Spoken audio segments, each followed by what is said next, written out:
ఇదేమన్నా బుద్ధి కల పనేనా? బుద్ధి ఉన్నాడు ఎవడన్నా 30 ఏళ్ళు చేస్తాడా?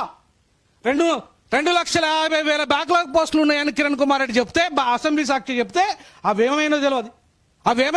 బ్యాక్లాగ్ పోస్టులు రాష్ట్ర విభజన తర్వాత ఏమైనాయి? ఎవరు అడిగినరు? ఏ మాల సంఘం అడిగింది? ఏ మాదిగ సంఘం అడిగింది? 30 ఏళ్ళుగా లక్షల కోట్ల రూపాయలు బడ్జెట్ సప్లాని నిధులు ఏమైనా ఎవరు అడిగినరా? భూమి 3 ఎకరాల భూమి ఇస్తాన్న కేసీఆర్ ఎన్ని ఎకరాలు ఇచ్చిండు అడిగినరా? అరే బడ్జెట్లో వాటా ఇస్తాన్న కేసీఆర్ ఎంత బడ్జెట్ వాటా ఇచ్చిండు అడిగినరా?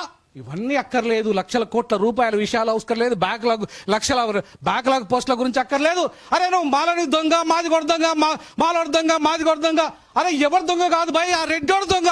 నిన్ను పరిపాలించిన రెడ్డోడు దొంగ ఉమ్మడి ఆంధ్రప్రదేశ్లో. నిన్ను పరిపాలించిన కమ్మోడు దొంగ, నిన్ను పరిపాలించిన వెలమోడు దొంగ.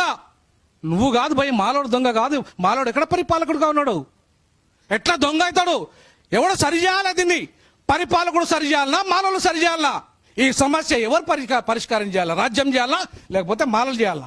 ఎవరు చేయాలి దీన్ని? రాజ్యం చేయాల్సిన పనిని రాజ్యం మీద మాట్లాడకుండా నువ్వు మాలల్ని ఎక్కుపెట్టడం, నీ తోటి అంటరాని వాళ్ళను అవమానపరచడం, ఇది ఎంతవరకు న్యాయబద్ధమో, ఎంతవరకు చట్టబద్ధమో, ఎట్లాంటి లీగల్ మ్యాటరో మరి ఒక న్యాయ కోవిదులైన వాళ్ళు లేదా ప్రొఫెసర్లు అంతా కూడా చెప్పాలి. ఇది ఎట్లా ధర్మబద్ధమైన పోరాటమో, ఇది న్యాయబద్ధమైన పోరాటమో చెప్పాలి.